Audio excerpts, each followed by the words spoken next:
using the foundational skills and curriculum, both that and the Sounds First activities here this year. What are you doing to support them? We're in and out. Our instructional team here, we have instructional coaches. The assistant principal and myself are in and out of classrooms often. We are supporting teachers and ensuring that they have the support they need, the resources they need. So that could be through coaching, mentoring, if we have a couple who are new to the grade level. Fortunately, we've had the Reading 360 training, which has been a great benefit. And just having that mentor attitude, that collaborative spirit. I was fortunate last year to do some work with the Instructional Practices Guide, the IPG. So having conversations around that tool, the awareness of the teachers of that tool, also giving them a mark to ensure that when they are in the instruction, they are hitting those pieces. It's a nice guide, and it's very concise, and it supports what they are to be doing with the curriculum. So I think conversations around that are great. They ask questions. They ask for people to come in and support them. And I think anytime you build a culture where teachers are open and feel comfortable asking and inviting people in for feedback, that's where we want to be. So I'm excited about that. And, that feedback piece is very important in supporting our teachers.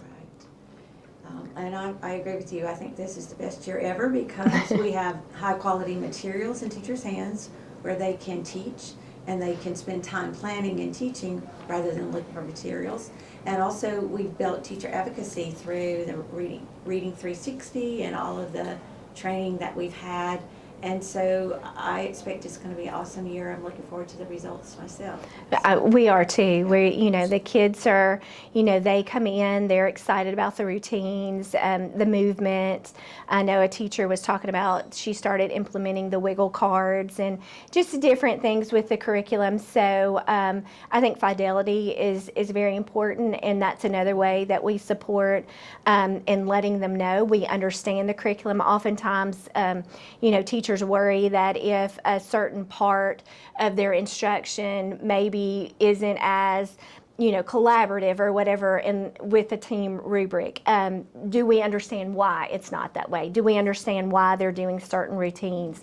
So we want to build their comfort level in assurance that we understand the curriculum and what it requires. And so at any point in time, we are aware of why they would be doing instructionally what it is that they're doing. So when they're working on that foundational piece, there are reasons why they are doing those routines. And when they're in the knowledge piece, or, there are reasons why they're doing what they're doing. And we ourselves have been students of that curriculum, and we understand why they're doing what they're doing. And I think that gives them a comfort level in just going in and feeling comfortable to do what the curriculum is meant for them to do. Awesome. So just one last question. Sure. Do you have any advice for other administrators in Tennessee who might be contemplating starting the Sounds curriculum, the foundational skills curriculum, or Sounds First activities? What advice might you have with someone else in a leadership role? I think it's vitally important that they have some background, or they begin to look at the science of reading and why that approach is appropriate. I think if you don't have some of that knowledge, it might be a little hard to understand why the curriculum unfolds as it does. So I think having the understanding of the science of reading and best practices is very important. And then understanding the importance of fidelity of implementation. Oftentimes, we want to honor professionals and what they bring to the table, but we can't ignore science and research. And so, teachers need to have empowerment. They need to understand, but they also need to understand the scientific process and doing that with fidelity, and not just doing the pieces and the parts that either they feel comfortable with or that they see as important. Because when that happens, it's no longer research-based, because you're departing from what was studied. And so I think also, if I'm going to support that, then I need to support the implementation with fidelity and give my teachers the license to do what it says to do, and to also encourage them to do what it says to do as an expectation. So I do think that they appreciate not having to sort of hodgepodge and pull together. But with that, we have invested in this tool. So there is an expectation and an understanding that they've been given all of these resources because they are what's best.